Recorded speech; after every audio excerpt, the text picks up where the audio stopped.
It is another week, it is another gleam of hope, and of course, it is another edition of your debate program Viewpoint here on DBS Television. Good evening, ladies and gentlemen, and thank you very much for being part of us. The program is divided into two segments. That is, the first part has to do with the questions and answer sessions, and the second part has to do with the debate where our guests do justify their viewpoint. But then we have a lady and a gentleman here in the studio as our guest for today. They are none other persons than Mrs. Dila Tala Caroline, who is a teacher, and Mr. Kema Bernard, who is an international relations expert. And I will turn directly to the lady. Good evening, Mrs. Caroline, and thank you very much for joining us. Good evening, Vanessa. It's a pleasure having you. The pleasure is mine, thank you. And to you, Mr. Kema Bernard, good evening, and thank you very much for being part of us tonight. Good evening, Vanessa. It's always my pleasure being with you. Our pleasure too. It's time for the first segment. We will be right back in a moment.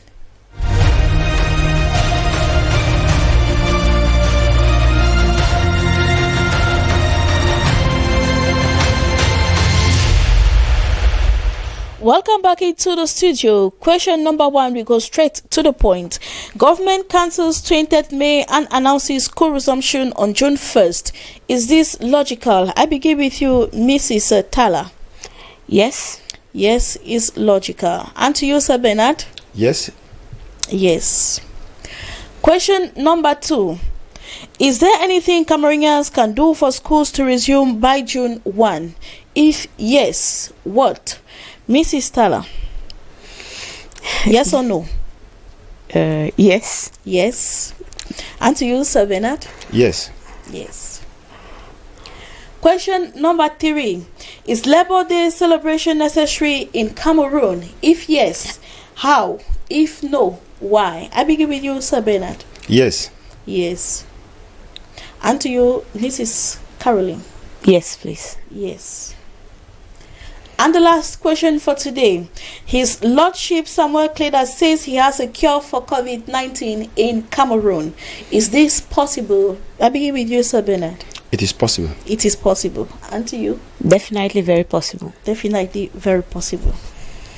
We are confronted with the yes answers tonight. Stay tuned because it's getting very much interesting. We'll be right back for the debate.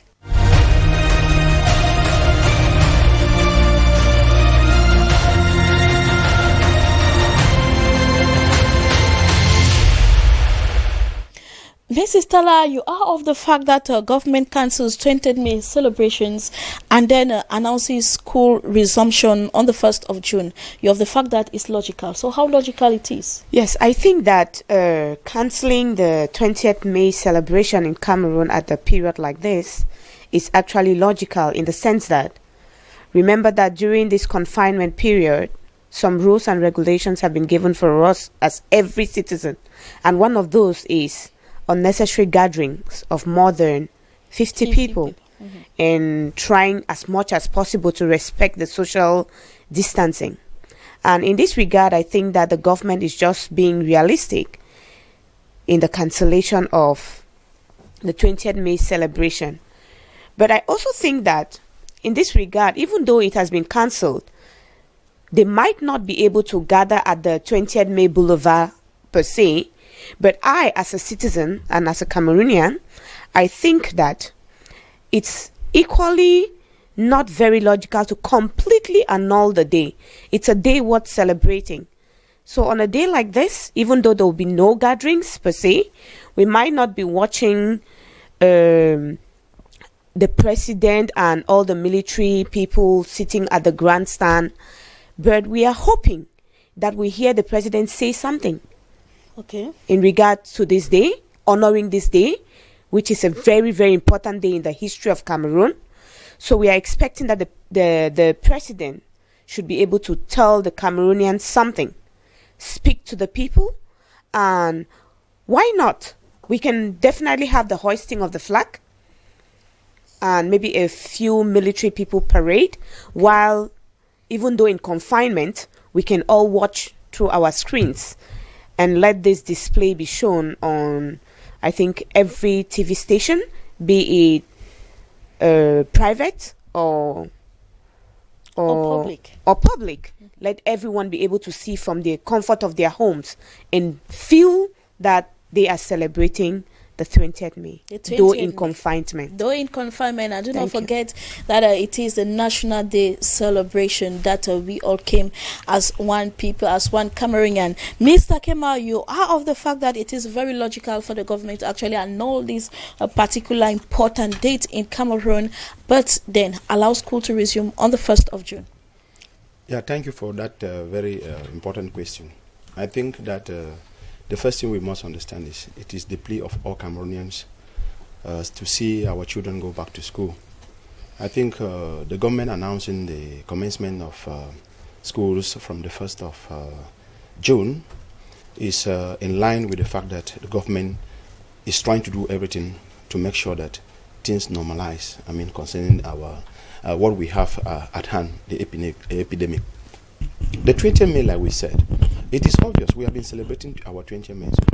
And I want to believe that if by this year, you and I are of the fact that, and we know that the government is trying to solve a problem that is at hand, and find that the 20th May celebration is going to, in fact, contradict what the government are saying. That is to say, no 50 persons together. I mean, measures that the government has put in place. So in order to stay, in order not to go against the decision or the decision that they put up, they have to make the 20th May be suspended. But the wish of every Cameroonian is that schools begin as soon as possible, because we don't know the fate, or let me call it how the children are going to do, especially with the examination classes and the like. I think the government put this date long enough, and I'm sure they consulted with experts to know that within this period which they announced, something must have been done to ameliorate the situation that is at hand, so that it will permit a school resumption from the 1st. But let me not end without saying that it is still possible that if on this 1st, or by this 1st, it is not possible for this illness or this COVID-19 that we have has not yet reached the standard the government could allow schools resume, they will automatically have to forward the date while seeing what to do. All right, so it is a decision where in the long run they might change it or maybe accept it. Okay, just talking about school resumption, I equally want to stand with my able panelist to say that the resumption of schools for 1st of June, as already announced, it's actually something that can be possible. But looking at especially like our national schools, where we already have like some classes already have more than 50 kids, how can this be solved with the fact that the government says we don't need a gathering of more than 50 people, and then on the other hand talking about social distancing? And I think that especially for national schools, we have like 7 classes, like from 1 to opposite, making 7. I would think that if the government can decide how program each class per day, or look for measures where the whole school can't gather on the same day or every day, I think that it can help in one way or the other. But it's still not very evident as of now, considering the fact that when we had lower cases of COVID-19 in Cameroon, schools were shut down. But now the cases keep rising. Deaths keep rising. The death toll is rising. But yet they're announcing school resumption. How feasible is it? How feasible is it? That leads us into the second question. Is there anything Cameroonians can do for schools to resume by June 1? If yes, what are the things they could do? And Mrs. Tala, you said yes, Cameroonians can do something. What are those things that we can do to actually make school resume on the 1st of June? Now, I think that resuming, it's all our wish. As a teacher, as parents, and even as the kids, to go back to school. But we think that come 1st of June, if schools have to resume, certain measures need to be put in place. Certain measures have to be put in place. Exactly. So what is the part of Cameroonians? I think that the washing of hands, the touching of faces, and everything, every school, especially the national schools, should, since they have a lot of population, I don't know how it can be feasible, but I think it is, whereby face masks can be freely donated for every child. And I think at every school, health personnel should be put in place, whereby each child can be diagnosed, tested, positive or negative, and then other measures, sanitary measures like the washing of hands, sanitizing of hands. So many things need to be put in place. But we are saying that, considering that is Cameroon, we are in Cameroon, we can have all these ideas, but the feasibility is where the problem is. That's where the problem lies. Mr. Kema, you're of the same fact that there is something that Cameroonians can do for schools to actually resume on the 1st, and you said yes. If yes, adding to what Mrs. Tala just said, what else can they do? I think for schools to resume, we have all the responsibilities because the government has put up some measures. These measures should be strictly respected. Our children should raise awareness. Our children should know the impact of what is going on in the society. We should make them to understand, because it is not a Cameroon situation. It is a problem that concerns everybody all over the world. And I think, the best thing to do is to, first of all, follow all the strict measures. And then secondly, the parents on their own path should play their own role. Like parents, what do I mean here? Parents should provide them, because we cannot say the state should provide face masks to all the students in Cameroon within this period. It is going to be very costly. But I think that if we engage ourselves, because the government is fighting for our interests, they are fighting because I don't think it is a game of interest to the state. Mm-hmm. The government is providing what we call our health security. So I believe strongly that if something is done at the level of the parents, the guidance and so on, educate the children on what is happening. That's the first thing. The second thing is let the parents at the same time try to provide some necessary measures, which I think if they do so, they will be helping the government to cut out this COVID-19. And lastly, please, before I end, we should encourage our researchers, be it traditional medicinal plants or whatsoever, because some people they are not encouraged, both by the state and our own brothers and sisters, even us. We should try to encourage them so that we don't know where the cure can come from. Okay. And like Madagascar that came up with a herbal solution to COVID-19, and they're already talking of several people who have been cured by that organics. Then encouraging Cameroonian researchers to also get into deep work. All right. Do you have something to add? Yes, I just wanted to add something. Maybe we'll come to that on the fourth question, because it has to do with this particular part. So question number 3, is Labor Day celebration necessary in Cameroon? If yes, how? And if no, why? Mr. Bernard, I will begin with you. You said yes, it is very necessary. So if yes, why or how? Yes, Labor Day. Mm-hmm.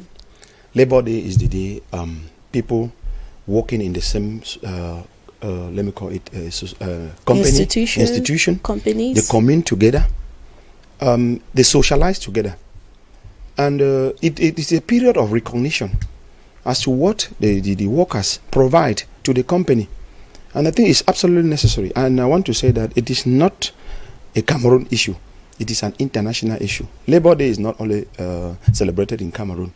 And so it is absolutely necessary for workers to come in together on this day. And they share ideas, they share their know-how, in terms of talents and the rest. Sorry, please. So please, I think that it is absolutely necessary for us to celebrate it.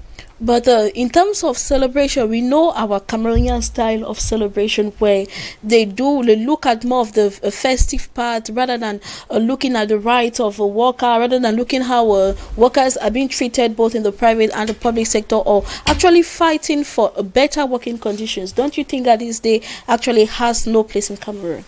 Well, I will say that it has. The point is this: it depends on the company in question. But I want to always say that the government should always step in so long as the rights of the workers is concerned. And one thing I want to equally say is that we know we do sometimes over celebrate, and over celebrating means we concentrate on eating and drinking and then talking, and without talking those things that affect us in our company. I think the first most important thing is looking at the right of the worker, looking at the situation and conditions of work, and then finally, before celebrate, we should be celebrating for something. But we know that some of these things are not. I want to remind you that Cameroon is a third world country, so it is. We are growing in a very gradual way, and so I think that's how I see. All right, Mrs. Tala, you out of the fact that this day should be celebrated in Cameroon?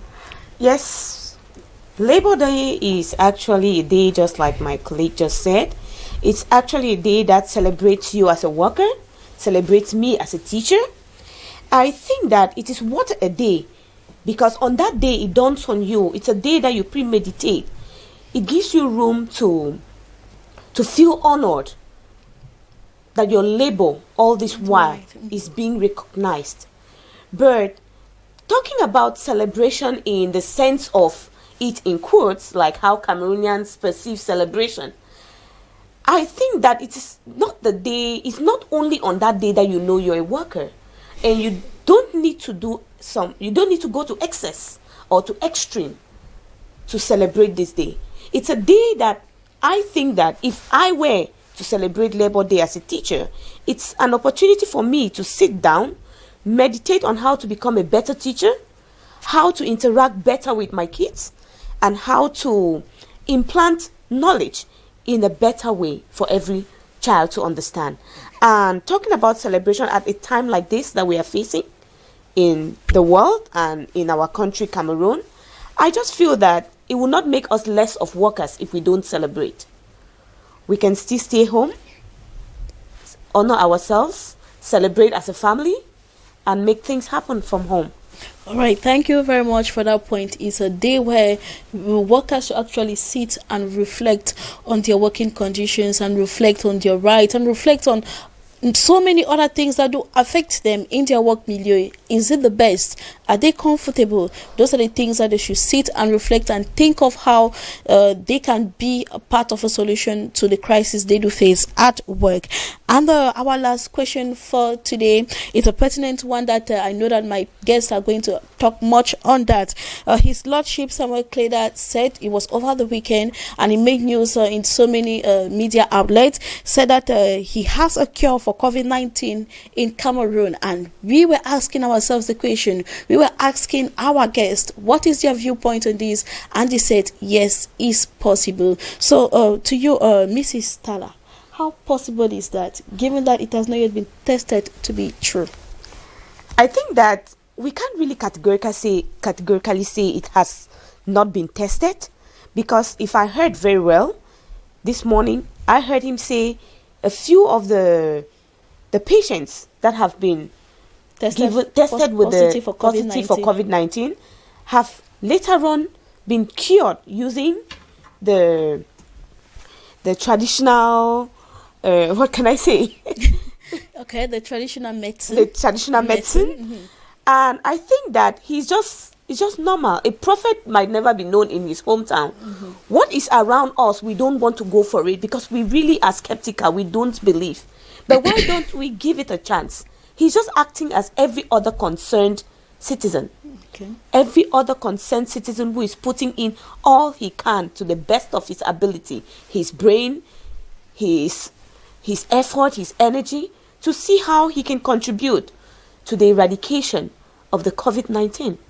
So I think that his medication, or his prescribed medication, is worthy to be tried. It's worthy to be tried. It is worthy to be tried. All right. Giving a thought to the government and to the Ministry of Scientific Research to actually go further into researching what actually or of what substance he came up to come up with this cure. Yes, and before there's one thing he said that to me was very good. He said that he can't just declare every component of what he has used, because us Cameroonians, we can either go for overdose or less of a dose, and later on we declare that it didn't work. Okay. There is some exact components of every item that needs to go into this, and I believe that we should give him a chance rather than flying kilometers to get a cure while we have the cure very close to us. Give it a chance, test it, and testify.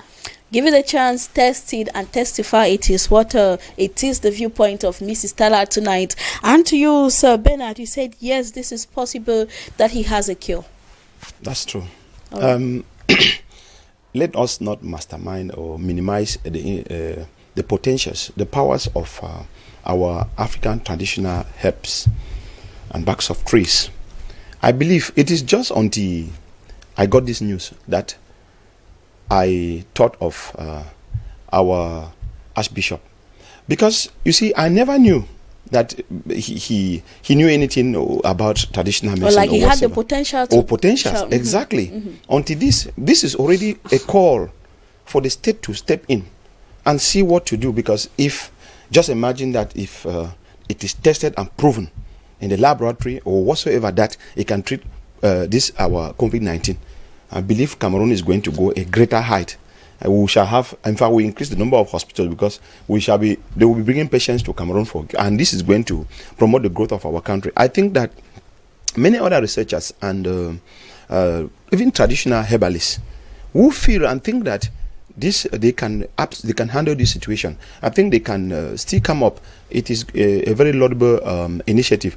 This morning I went through the internet and I discovered that the president-elect of Guinea-Bissau had ordered for treatment from Madagascar. From Madagascar. A good quantity of treatment from Madagascar. The DRC president also ordered it over the weekend. Automatically, these are already signs and indications that this coronavirus is automatically on its way, and that Africa is playing a great role, and Cameroon is not left behind, because if our Archbishop has, in fact, if it was not possible, a person of his caliber would not stand in the radio and in a public place like that and announce that this is what has been done. And we are so pleased, and we pray to God to guide him and to let his product be, of course, of interest not only in Cameroon, Africa, and the rest of the world.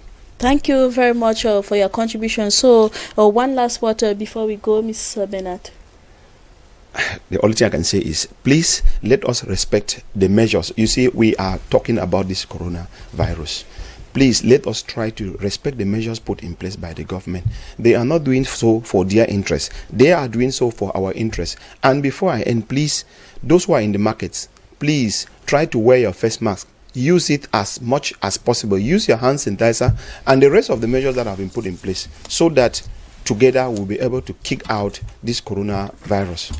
And to you, Mrs. Tala, one last advice to our televiewers. Okay. I think that health is wealth. So, in the quest for wealth, let's not leave our health without being catered for. For in that health, like in a situation like this, let's try as much as possible to follow every regulation as given by as stipulated by the government.